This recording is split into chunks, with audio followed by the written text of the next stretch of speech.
Well, I feel like I'm among friends and having like a homecoming week. This is just really great to be here today. I'm going to talk a little bit about leadership, but also really about this pipeline and how do we start thinking about who gets to be in these corner offices and how do we even begin talking about leadership. My work is predominantly in the community college, so that's where a lot of these references will come from. However, as my husband would tell you, I have an opinion on everything, and so I'm really quite happy to expand beyond that as well. So one of the things we think about is why do we have to focus on leadership and what are some of the issues that are facing us? We can read the headlines in the news, and I have a couple examples that are going to come up shortly. What ends up happening is we have such high expectations for our leaders, and this whole idea that there can be some kind of person that exceeds all expectations.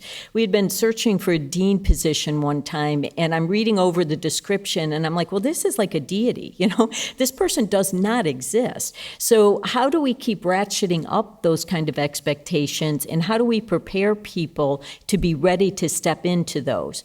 We have lots of issues with funding that are going on, but beyond that is how we actually start thinking of the structure of our organizations and what we think leaders can do, should do, and who they get to be is a real big issue with it.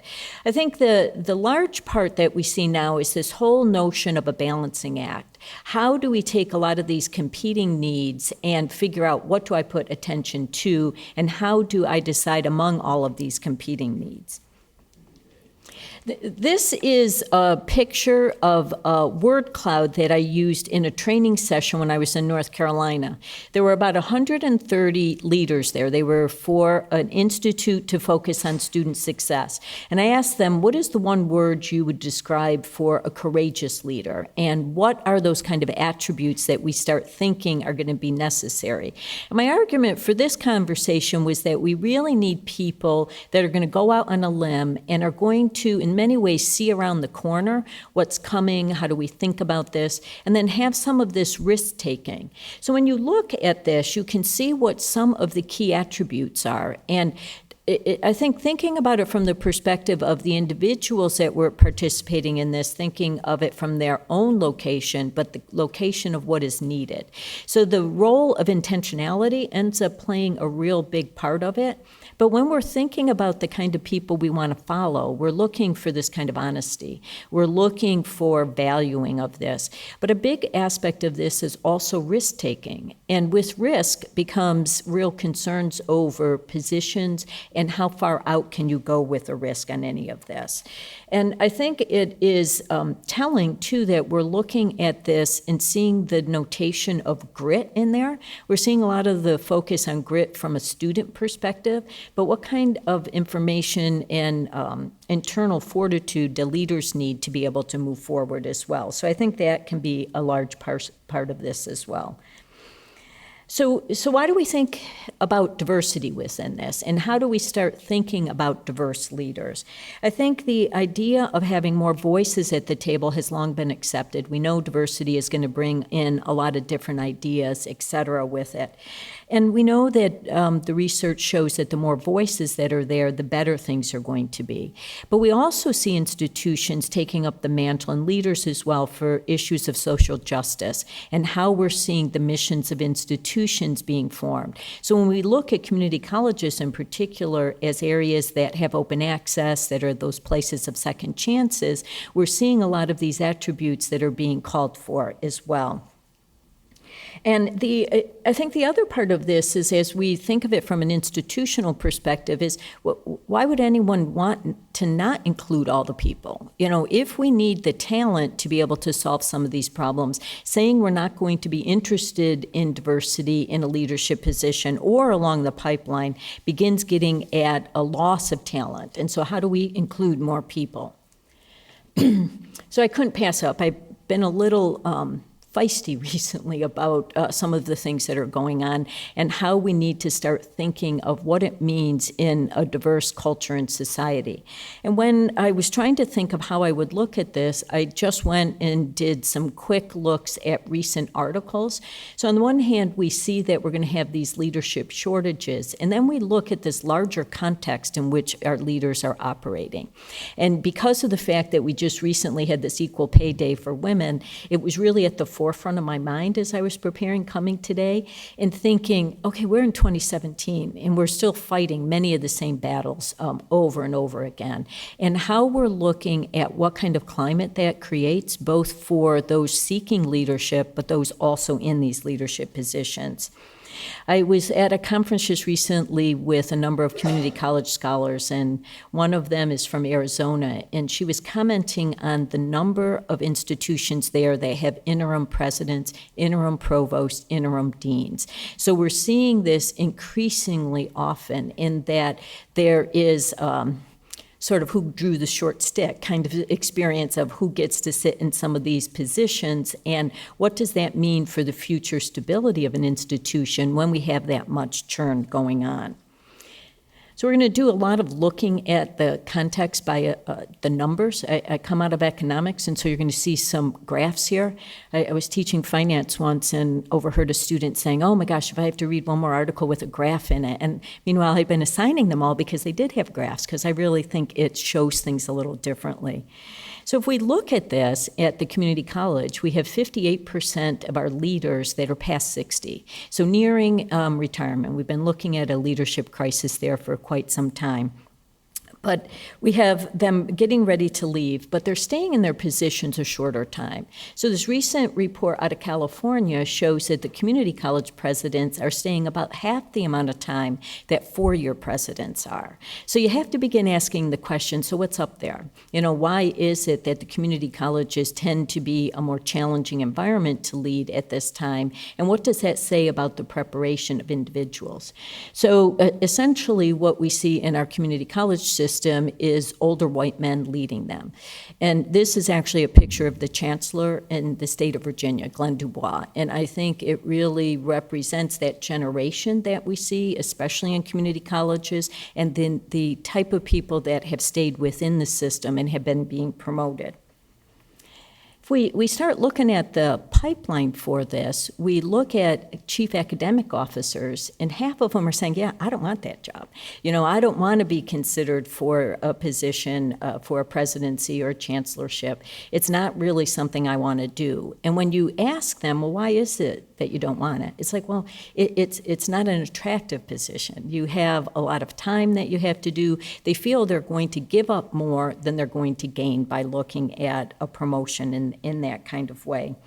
There is this other aspect of it as well, that we see the community colleges' chief academic officers are aging in a similar rate, because if we look at the founding of the community colleges in the mid-60s, for the most part, we see them aging in the similar kind of pattern. So while we may see some equity that is emerging at that second in command, which is often that stepping stone, it's just really not been the pathway that we think is going to be the panacea in solving some of these problems with it.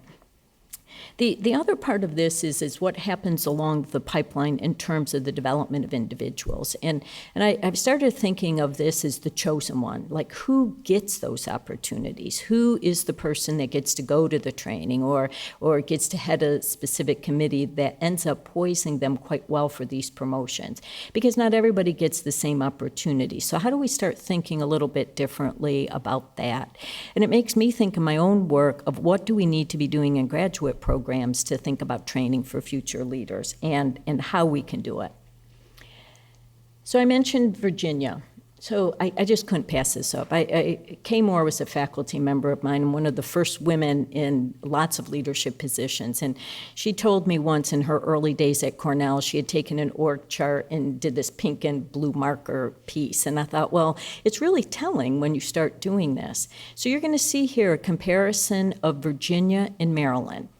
nearby states, seemingly somewhat similar in demographics, et cetera. But in Virginia, we have 5 of our 23 women as president at 22%. The national norm for community college presidents on gender is 33%, so we're below the norm. And I tell this story the first time I went to the system office. They have a big boardroom, and they had on one wall all these pictures of men on there, and I thought it was actually a history wall. I didn't understand that it was pictures of the current president because I was just so surprised. I had moved to Virginia from Michigan, where we were seeing more equity in women leading institutions. So knowing that and then seeing these statistics that were below the average was a bit concerning. And I look at the neighboring state in Maryland, where we're at 63% of those campuses being led by women. Almost double the national average. So what is it that's going on in Maryland that is going to differ from the state of Virginia? So Amy Martin used the state of Maryland as a focus for her dissertation. So she actually knows why some of this has occurred. And she recently wrote a book chapter for me with Carrie Ann O'Meara that really details the background of this. So if you're interested, you can get some more information on it. But what you're going to see in the findings that Amy had from her study is that there was a lot of intentionality here. There was work with the Board of Trustees to do training. There was really important work in development to help women see this, and a real focus on network. So if you look at some of the aspects of what they had done, it's not only the women that were in the pipeline that were networking, it was some of the current presidents that were doing this. I happened to be at a different conference one time, and I met one of the women that was a president in Maryland, and she had served on a panel, and I went up to her afterwards because she had said some comments that I wanted to chat with her about. And she said, well, I had been in Virginia, but I couldn't get a presidency there. So I started increasing my circle of where I was going to look, and Maryland hired me. So my immediate thought was, well, we've lost this talent in our state because she's gone to the neighboring state because she found that to be more welcoming and receptive. And so how do we begin creating these cultures where everyone is going to feel that? And we start seeing some of these numbers shift. That is the bigger part. So I like to talk when I'm at conferences, and sometimes when the speaker's talking all the time, you don't get a chance to actually think a little bit. So I put in a couple of these reflective pauses so you can begin contemplating, what does this mean for me? How do I think about this with respect to my own context and what I might be able to do? And what does this mean on timing? Because I think timing becomes a real critical aspect when we're starting to think about leadership. Is it my time yet? And so when I talk to women presidents, they will often say, well, I had to wait till my kids got out of school, or I had to wait till my husband retired before I could go and look at another position. And this idea of intentionality, we see in a lot of the work with presidents that they will comment, I don't know how I got here. It's an accident. I just happened to be here, and it was the next job that was available. So for a moment, I'd like you to just take a second to think about this for yourself in terms of how do you begin thinking of your own leadership development and what that might mean. Connected with this, in terms of this idea of intentionality, I wanted to share with you another story of a search committee I was on. It was for a provost of an institution. And it came down that we were going to bring in 3 white men for this position. And there had been a woman in the pool that we had not selected. And they turned to me as the token feminist on the search committee to say, well, Pam, should we bring this woman in? And I'm like, well, no, we just agreed that this person doesn't have the skills that we're looking for with this.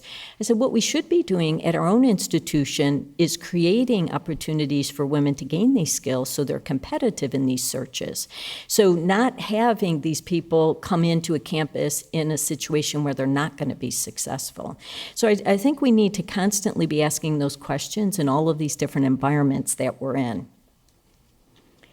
So I've done a little bit of work with Sheryl Sandberg's book on Lean In, And I've had a lot of conversations when this first came out, and everyone would come up, oh, you must be so excited about this book. Isn't this the greatest thing? We're finally getting some work on how we start thinking about gender in leadership.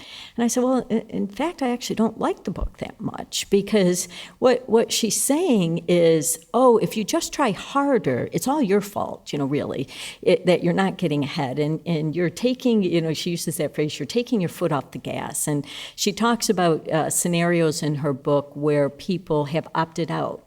And I would argue that what she has failed to do is look at the kind of structural oppressions that are built in that make it difficult for women and for diverse leaders to be able to say yes to some of this. And I found as I was reading it, this one passage where she's talking about something with leaving her kids in daycare and being pregnant and doing all this. And I thought, well, but you're from a position of privilege where you can actually hire someone to look at after your children, and you can hire someone to clean your house, and you can hire these things. So you've not recognized the privilege that you have as you're having this. Now, to be sure, the book has offered a lot of opportunities for us to engage in larger conversations. So I went to a book read where one of the service sororities wanted to talk about this. And these young women were just like gleaming. They were so excited. See, we've made it. We can really do this. And I kept saying, oh, gosh, they're so young.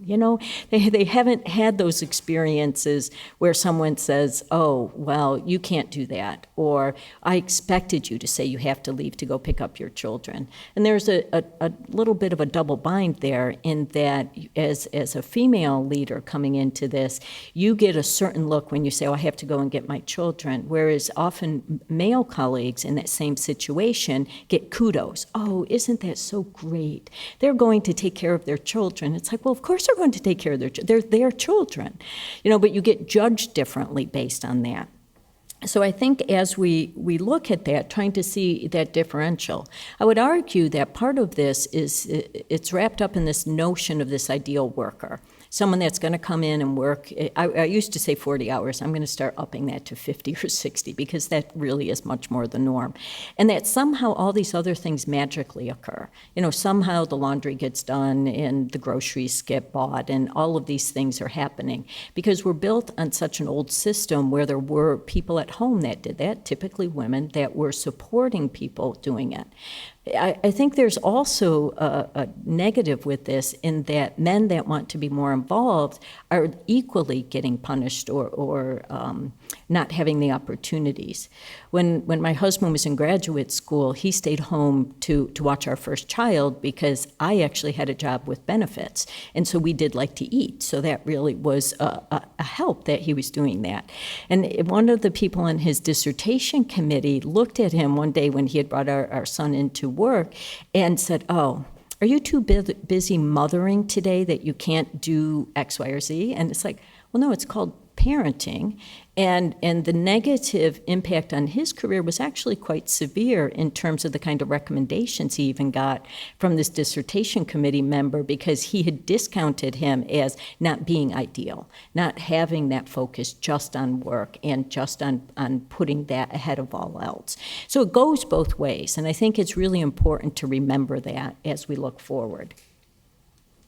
So I promised you graphs. And they were able to fix the court, so now they are pink and blue instead of all blue. So here you're going to see in a pretty dramatic way where this kind of differential is and how we see it differing by institutional type. So community colleges clearly are the most open in terms of the diversity that we see with gender, and that we have 1 in 3 of the presidents. But if we're at a research university, it's 1 in 5. And often if you look at the background characteristics of some that are higher in the institutional pecking order, a lot of the leaders of those institutions have come out of the sciences, chemistry, physics, in part because they can get grants and they have had different kind of networking opportunities. And so you're drawing from some of the disciplines that are already historically low with the number of women that you have. So you look at the diversity of presidents, and I wrote down on my thing as I was writing notes for this today, I'm like, okay, we could blink, right? Is there a mistake here? And I actually had to go back and check this, 3 times, because I thought, I must have input the data wrong, because it's the same, and it's not wrong. This is the same. We are still looking at the majority of college presidents that are white, 87%.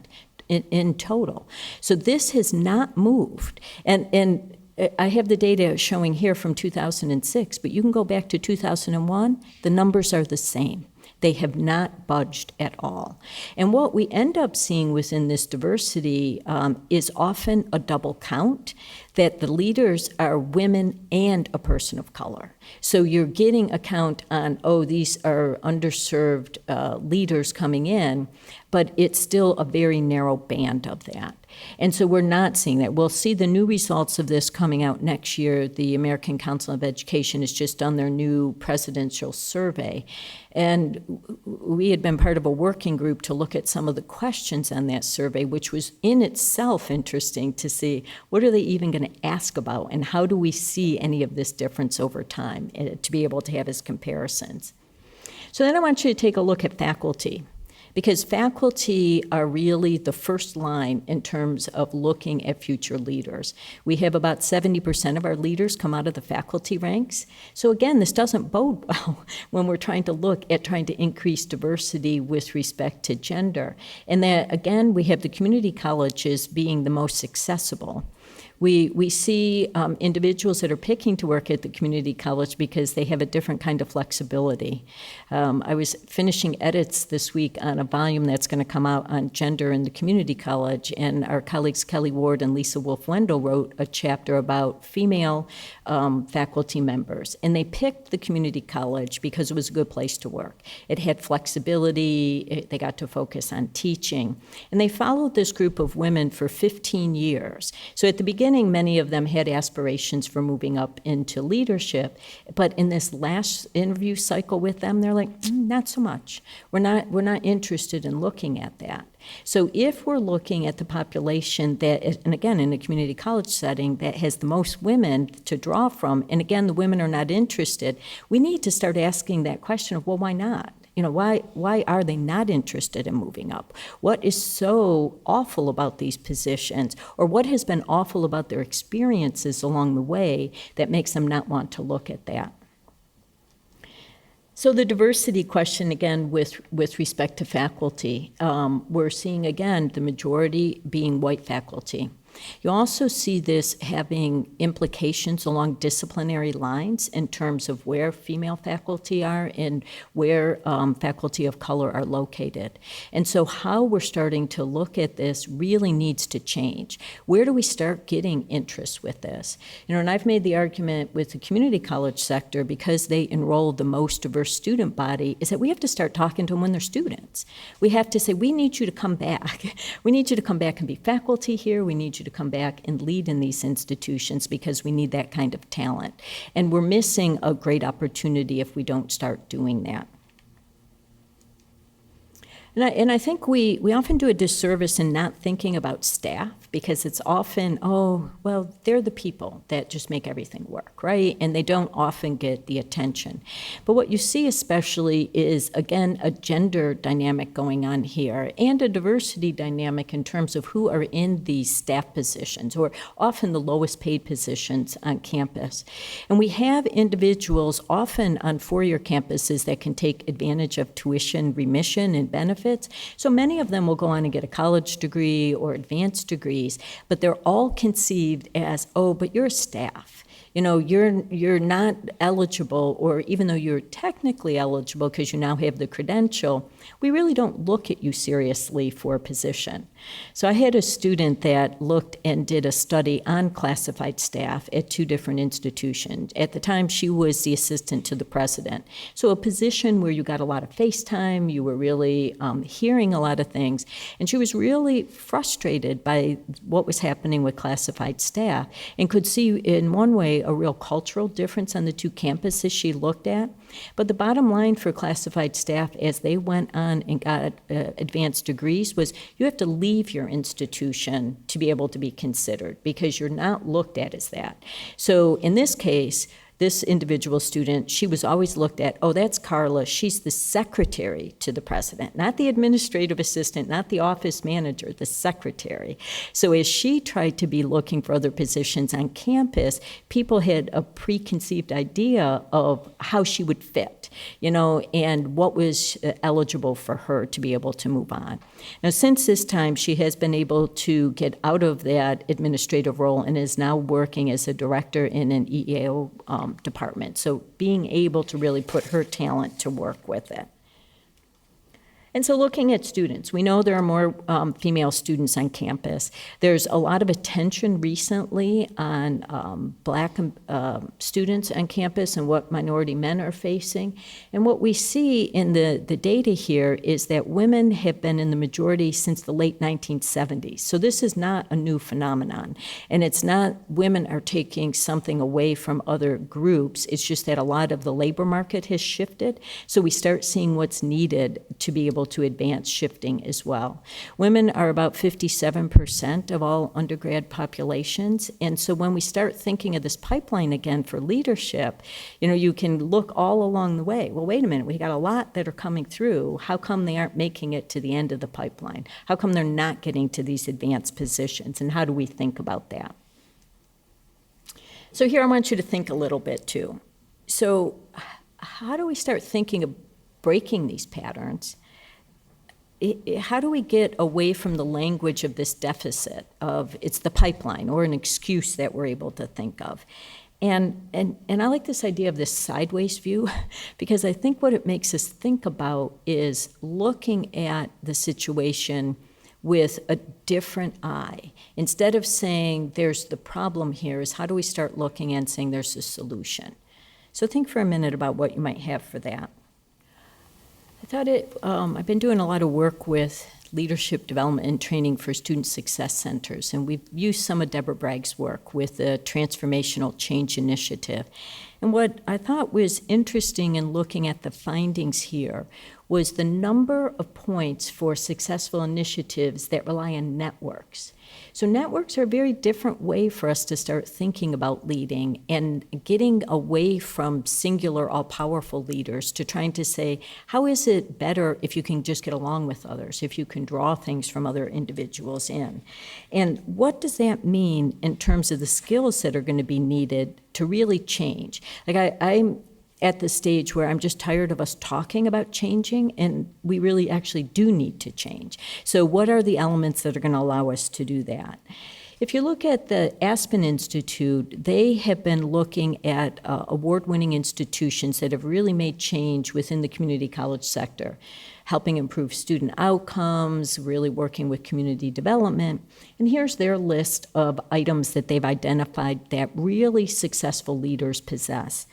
So when we think about this, it seems like an easy task to say, well, there are a lot of people that care about students. So what is it that gets the individuals to these top positions? And if you look at the ASPEN Institute winners, there are about 5 over the last 7 years. Again, we're looking at a gender and diversity divide within that. And so what is it that allows some of these leaders to be able to take risk? And if you think of the risks that are involved, with this comes some amount of privilege. I was teaching a group of principals in Detroit once, and I teach work theory, and I was talking about, well, on principle, we could stand on this, and I can leave this job. And this one principal, I'll never forget, he looked at me, he goes, I can't. And so it really reminded me of the privilege you can have coming in. And so how do we allow that privilege to be used in ways that can be taking risk, but to share it along the way and to allow others to be able to benefit from that too? And how do we get the leader's capacity to be able to have the space to do some of this? And creating vision is not a singular activity. It really means we're building a collective vision. So you can see that there's a common theme that starts running through some of these about what makes for the most successful leaders as we're looking to fill this. So I'm going to argue that what we're missing in all of this is not looking at the middle. And that if we look at mid-level leaders, this really is the core and foundation of our institutions. So you saw that swirl that was going with the presidents with their short tenure. Think about that middle function where people stay. You know, they stay for lots of reasons. But we've really been looking at that role as more of a management role. Well, they're just filling out the forms. I had interviewed a dean once, and she said, well, they tell me I'm a leader, but they don't let me lead. They conceive of me as a manager. So as you're trying to conceptualize the potential that could be in this mid-level, it's a two-way street. First of all, you have to believe, oh, I am leading, and then someone has to give you that space to allow you to do some of this. So if we look at that whole list of traits and focus on that one that is talking about risk, you have to be able to learn by your mistakes, which means hopefully, you know, you don't get fired. So how do you take some of the advantage of doing this? And you have to have a leader that is going to be able to support you with that. And the notion of trying to think of what is available here allows for a different way of thinking. So this is where I start coming in this sideways thinking perspective. And so we came from a community college conference, as I mentioned, and had a whole session on this about, well, how do you do that? Well, you know, I think they're the link. And it's like, well, if you're a link, that means you still don't have any authority. So we started talking about this idea of boundary spanners, that you have feet in very different pools. So you are that person that can talk up and down and across the institution. I had a conversation with a college president that I was working for at a community college, and he came to my office one day, and he was like going on and on about how our accrediting body said we had a communication problem. And I'm like, well, you know, really, Bill, you don't know what's going on. I mean, you're talking and like dictating, but I think the person over in the registrar, if you went and gave her 10 minutes, she'd really give you a very different perspective. So how do we open up that pipeline to actually hear those in the middle and be able to draw on some of that expertise? So I've been thinking about this as leading in place, and I was with a person recently who just acquired a new dean and said, oh, now I got to train this dean again, you know, because the deans have been on this rotating cycle as well. So trying to think of the power you have in leading up and doing things that are going to influence. And it really, in that mid-level, comes around that idea of influence. And sometimes you don't even know your own power that you have within this. And so if you're on certain committees or if you have certain projects you're leading, that can give you an expertise power that others may not have. And sometimes you don't realize. So it's that notion of trying to identify it within yourself as well. The conversation we had about this mid-level leaders, we had a retired president in our session, and he was talking about his campus, and he said, we're educators. And so he was trying to take away these boundaries that we think of by putting labels, the faculty member, staff member, and said, no, we're all educators. And that simple change of language changes a whole campus culture. There was a campus that had everyone buy sort of polo shirt, T-shirts. And they didn't have, you know, Dr. so-and-so on it. It had first names. The president had a T-shirt with the first name. The staff members had a first name. And there is a great leveling power when you do that and say we have this inclusivity with this. One of my former students is a president at a very small rural college in northern Michigan. And he said that he takes all of the legislative updates and he holds campus-wide meetings. And so the custodian staff knows what's going on the campus. He goes, they have to know. They're part of our institution so that if someone comes in, they need to welcome them and be able to answer questions. Well, that is a big relinquishing of a certain kind of power as a president, because some will hold it really tight and say, well, I know everything, and I'm not going to share that. So we see this simple language change start shifting how we look at it. and the way people are approaching one another even on the campus. And you can hear different ways when you visit a campus you've never been to. There'll be references to the fourth floor, like this is some inner sanctum that only certain people get to go to. Or if you get called there, it's either you're in trouble or something is wrong. And so how do we start even using language to dispel some of that and to talk about it? And this, I think, is contributing a lot for people not wanting to seek some of these upper-level positions. Think how many times even during a day you're like, oh my gosh, I'm so overworked. I had to do all of these things. Well, people hear you say that. And so what makes your job attractive then when you're trying to think of trying to welcome more people into it is going to make a difference. We don't talk a lot about how members of the administrative staff or faculty feel a sense of belonging on campus. We see this belongingness really being a focus on students and high involvement, but a lot of that could carry over into how we start thinking of faculty work and administrative work as well. You know, how do you feel when you walk on your campus? How are the type of work you're doing feeling valued, and does it feel like there's a team? I think there's a lot that will help there.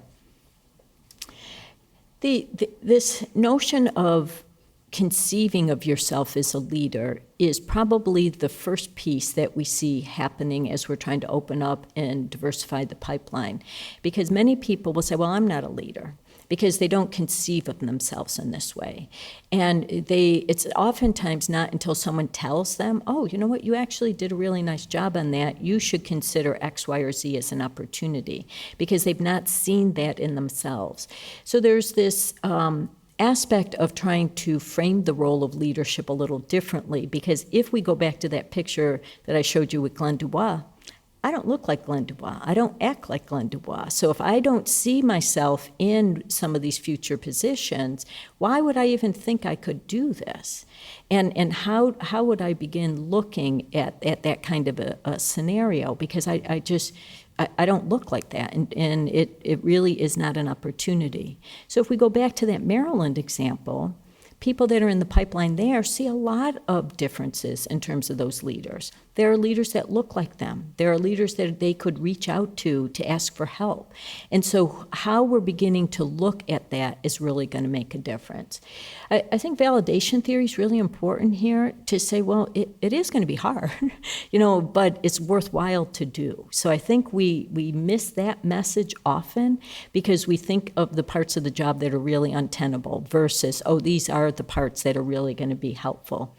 And I think we need to use the privilege we have to begin changing some of this, to be the ones that are at meetings to say, well, why are we doing that? And have we looked at this? And why can't we do something different?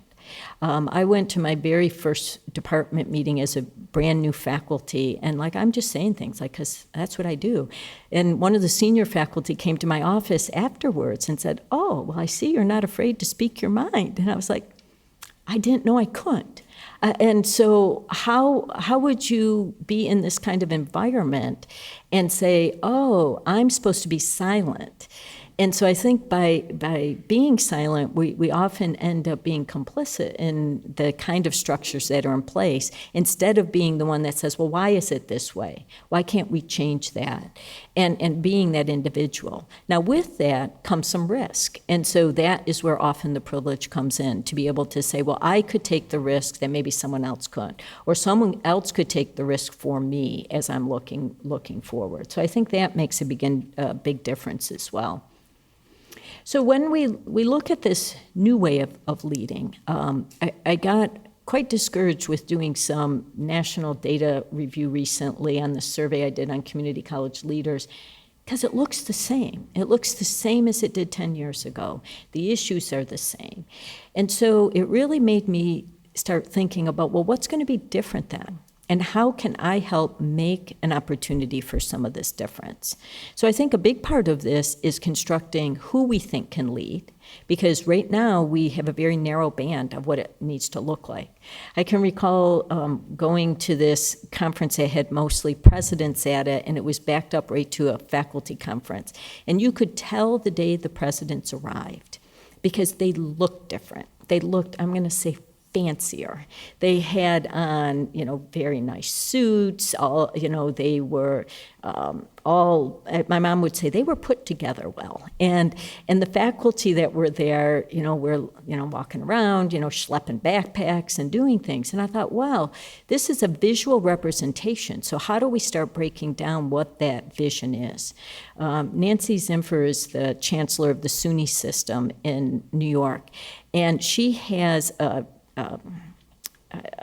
track record of wearing, I'm going to call them funky hose. So she has a million pairs of different kind of hose she wears as her, and I would call it small element of resistance, to be able to say, well, you can look different and you can act different with this. So how do we start seeing that challenge on all kinds of levels to be able to think of what does this new leadership look like?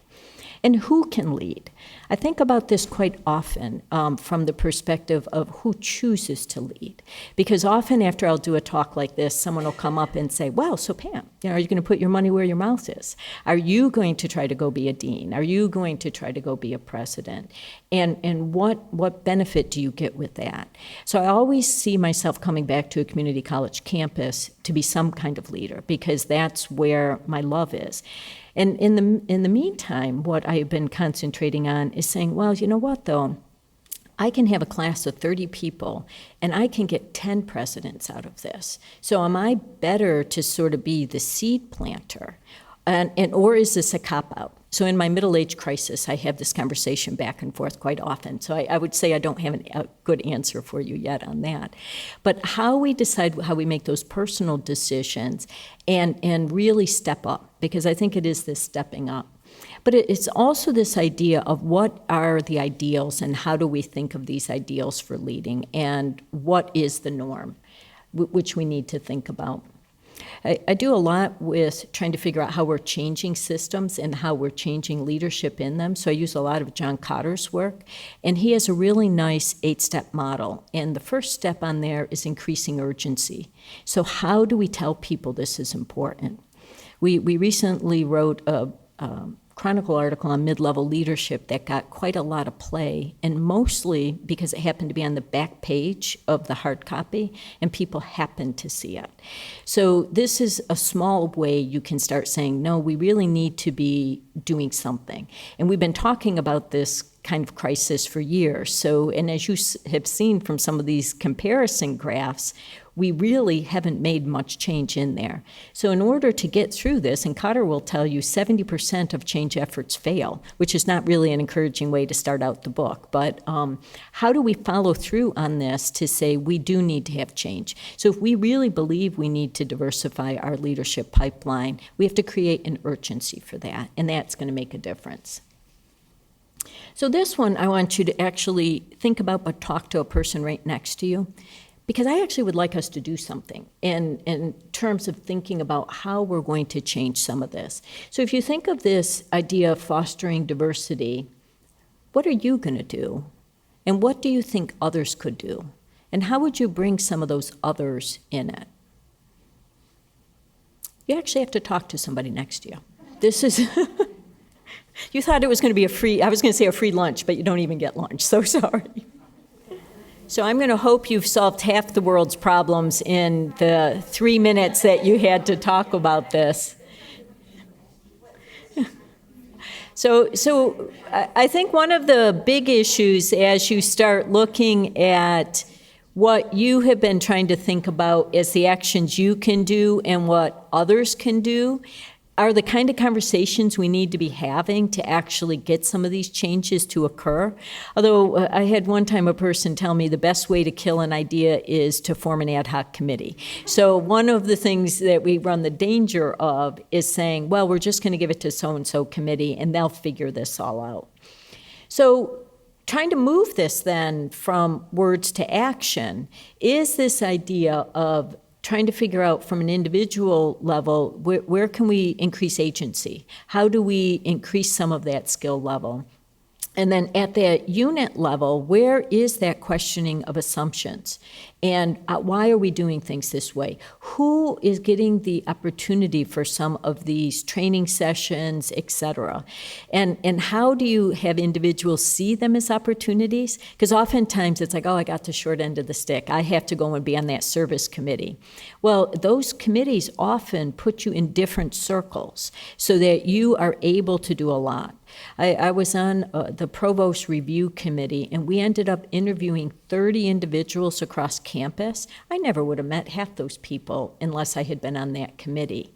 And the fact that you can actually do your job on a committee gets recognized, like, oh, you actually know something. I don't know how it is here, but at our institution, the School of Ed is often marginalized, and people on the other side of campus, even the language here, don't realize we do things. I had a colleague that talked to someone in the School of Business and was shocked that my colleague actually wrote a book. And it was like, I know how to read too. Can you imagine that? So we start seeing the breaking down of those boundaries by putting ourselves out there and getting those kind of connections on campus. From a university perspective, a lot of this is driven by policy. So I'm on another committee, the evaluation committee, where we just redesigned the requirements to be able to be very clear and inclusive. That's where you start making a difference so that you get credit for some of the things. There was an article this week in the Chronicle that said that women do more service. And, I sent it to many of my women colleagues, and I'm like, well, and this is a surprise? They did this. So how do you leverage that kind of service for some of these other opportunities? So that's the place we need to be. So I think your thinking homework should be, what am I going to do now? How do I go from this instead of saying, oh, well, great, that was a nice conversation, I got to learn some things. What do you do? What do you do today? What do you do tomorrow? And how does that result in some of this action that's going to move us forward? I put my email here because I actually answer emails. So you can feel free to contact me at any point, and I'm happy to take any questions you might have.